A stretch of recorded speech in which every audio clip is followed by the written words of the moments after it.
Welcome back to New Rockstars. I'm Erik Voss, and Iron Man 2, like its leading man, boldly superhero lands into a broader cinematic universe with even more confidence, fan service, and Easter eggs. With Marvel forcing director Jon Favreau to tie in so many MCU connections that the dude was like, that's it, I'm not directing the third one. If only Ant-Man didn't puke on him. Now, we've had some fun in this Blue Dungeon Mark II, finding the new goodies in Iron Man and Hulk. But for Iron Man 2, Feige and Favreau said, we're getting real with these Easter eggs, and so shall we. With another scene-by-scene breakdown of everything we overlooked in past reviews, let's get started. We open where the first Iron Man left off, the press conference. When approaching the sequel, Robert Downey Jr. said, no sooner has Tony said, I am Iron Man, that he's now really wondering what that means. And for Iron Man 2, it means legacy. It's about legacy.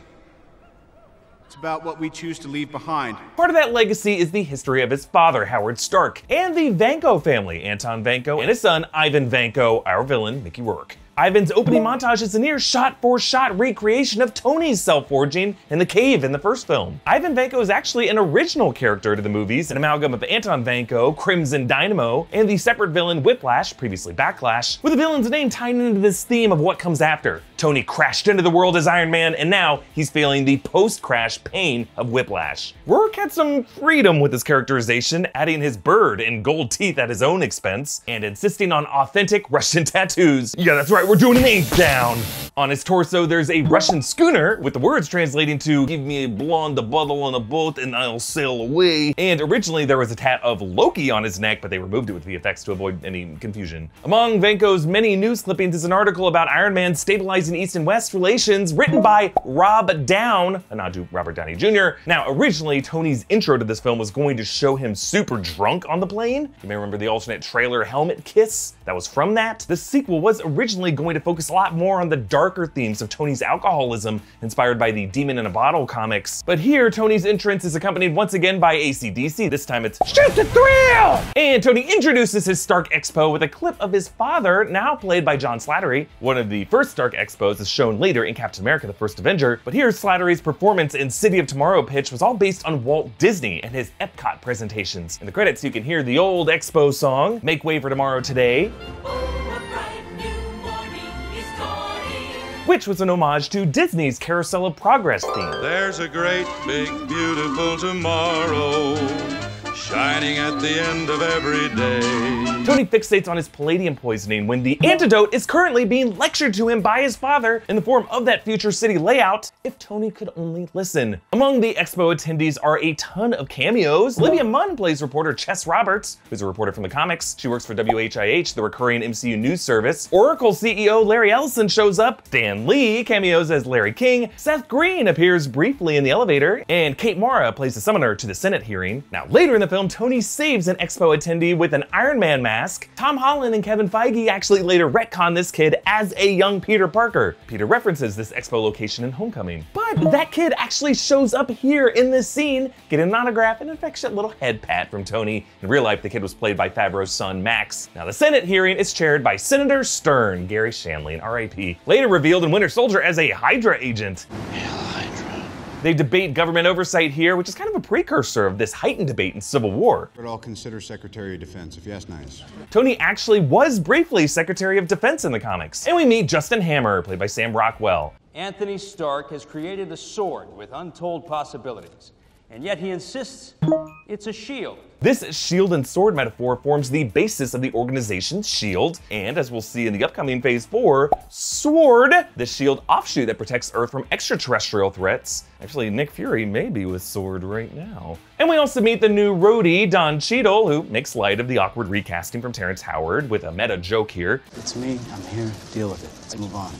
Now, really cool detail here, hard to spot. On Tony's phone, there's an app labeled Illuminati. Oh my God. Marvel's Illuminati was a kind of superhero shadow UN, originally composed of Stark, Professor X, Doctor Strange, Reed Richards, Namor, and Black Bolt, later adding Black Panther, a bunch of others. Sneaking it in here was probably Feige's way of saying, oh yeah, we got plans. In Tony's lab, he's lined up his past suits, Mark 1, 2, 3, and 4, and look closely at his holo display. They're teasing his next reveal, the Mark 5 suitcase. As Pepper argues about whether Tony needed the Stark Expo, the screen behind her shows Howard's layout of the Community of Tomorrow, Expo, which is, of course, the atomic structure of the new element, ironically proving that Tony did need the Expo. Vanko gets travel documents from a member of the 10 Rings terrorist network, the one with Raza and the Mandarin. Nah, not that faker, but the real Mandarin, to be revealed in the upcoming Shang-Chi and the Legend of the 10 Rings. Vanko's alias on his passport is Boris Turganov, whose name also appears on his pit crew jumpsuit that burns off. In the comics, Boris Turganov was the name of the guy who took over the Crimson Dynamo mantle from Anton Vanko. In Tony's boxing gym, we get a nod to Happy Hogan's origin as a boxer in the comics, and we meet Scarlett Johansson as Natasha Romanoff, Black Widow, here using the name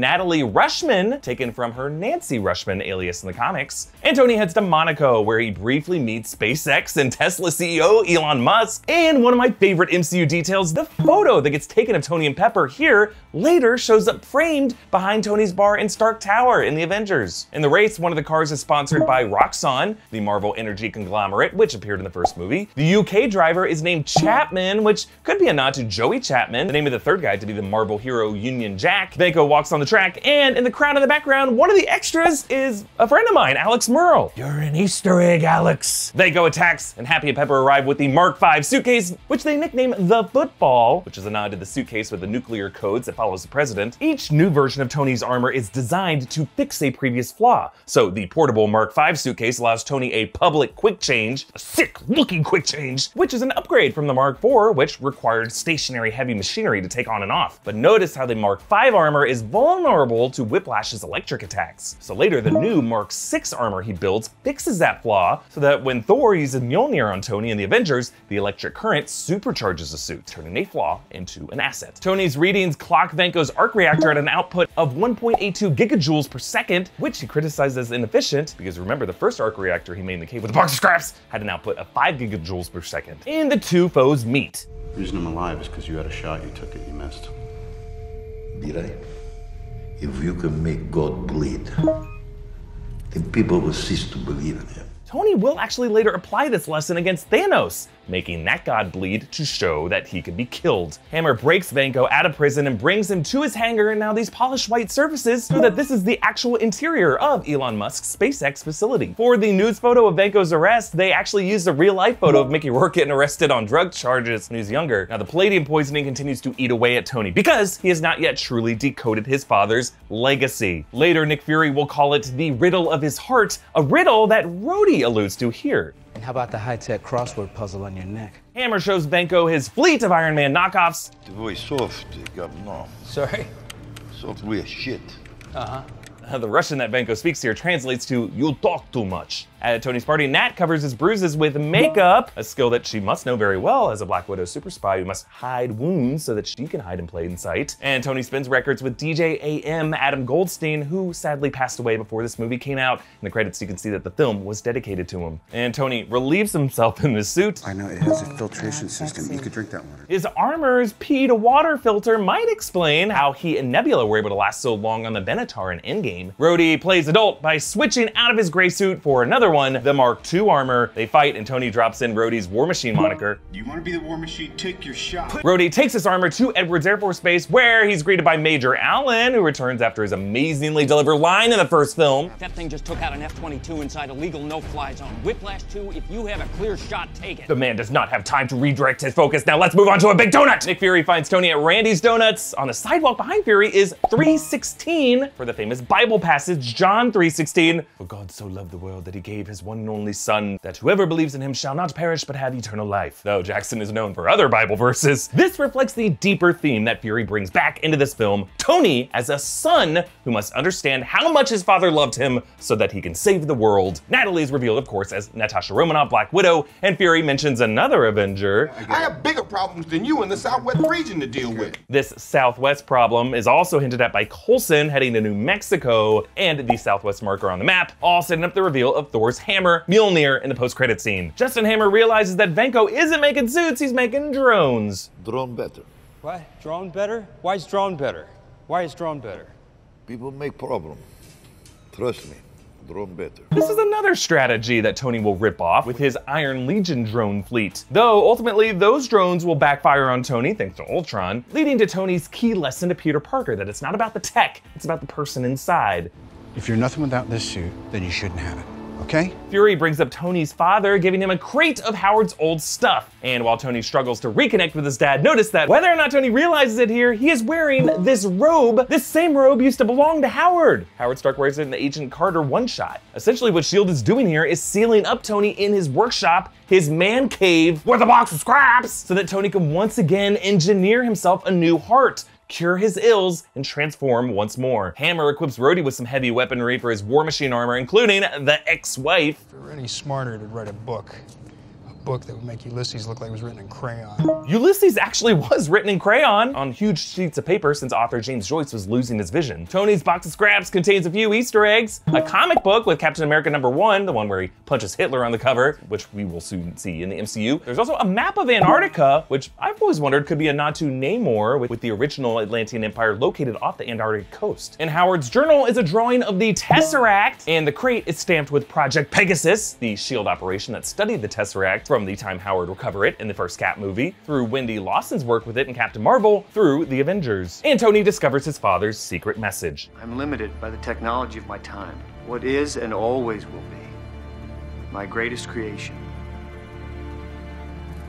is you. Perhaps inspiring Tony to record a postmortem for his kid in Endgame. Tony buys strawberries for Pepper, and notice how he pays for them with this watch. Now, this is the same watch that Obadiah Stane gave to him in the first movie. And in the office, his secretary is Bambi Arbogast, Tony's longtime assistant from the comics, and he calls out Nat's deception. Like, is there anything real about you? Do you even speak Latin? Felecis sunt rerum species. In Latin, this phrase is a quote from Lucio Aineo, translating to "the appearances of things are deceptive." And of course, it applies both to Nat, but also to the other deception hiding in plain sight to Tony in this room, Howard's City of Tomorrow design, which Tony uses to derive his new element, the antidote to his poisoning. Now, the movie's novelization identifies this element as vibranium, but Marvel quickly retconned this with the first Cap film. Like with vibranium as a substance Howard Stark used to build Cap's shield, it wouldn't have been a new, previously unknown element. Rather, it is believed that Howard's new element was an attempt to recreate the power of the Infinity Stones during his whole experimentation with the Tesseract. That could be why Tony's reactor is unaffected by the Mind Stone and Loki's scepter in Avengers. Tony builds a forge to fuse this new element. Coulson lifts the knockoff Cap shield that we saw in Tony's workstation in the first film, and they use it to prop up the coil. As always, Tony wrecks his home, but earlier he smashed it out of drunken recklessness. Here, he smashes it with a purpose. And the new arc reactor he makes is shaped like a triangle, with delta being the chemistry symbol for a reaction or change, reflecting Tony's transformation here.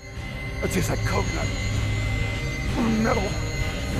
Oh, wow, yeah! At the expo, Sam Rockwell maintains his tradition of busting a move in every movie, and the music is Pick Up the Pieces by Average White Band, featured in Jon Favreau's movie Swingers. Also, notice the Hammer logo. It looks a lot like the Asgard Palace. If you think about it, the company's name is Hammer, maybe suggesting an inspiration from Asgardian military might. And as Hammer introduces the drones for each branch of the military, the theme music for each branch plays. Army.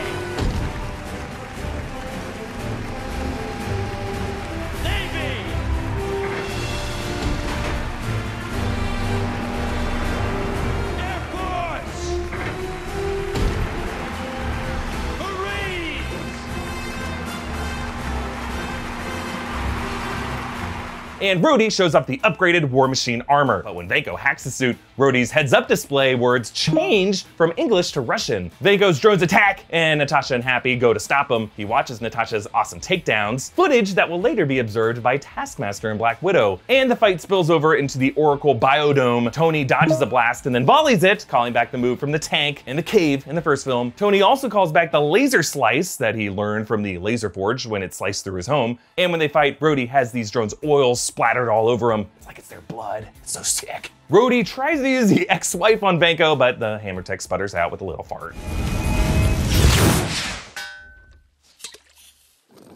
And they ultimately blast free from Vanko by calling back the hand-to-hand blast that they used earlier. Hammer gets arrested. I'm gonna be seeing you again real soon. Hammer has yet to return in a film, but he did make a brief cameo in the Marvel one-shot in the same prison, Seagate, where the fake Mandarin Trevor Slattery was being held. Pepper and Tony make up on a nearby rooftop, and our friend Selvice, during our Discord watch-along, pointed out this rooftop kiss resolves the way Tony left Pepper kissless in the first movie. And you can join our Discord watch-alongs during this Infinity Saga rewatch by becoming a patron of New Rockstars at patreon.com/newrockstars. So Tony meets Nick Fury, and on the screen is the WHIH news footage of the Hulk that we saw in the Incredible Hulk movie. Both movies are set during the same week, Fury's big week. Now, this map shows S.H.I.E.L.D. places of interest that has been very interesting for the past decade.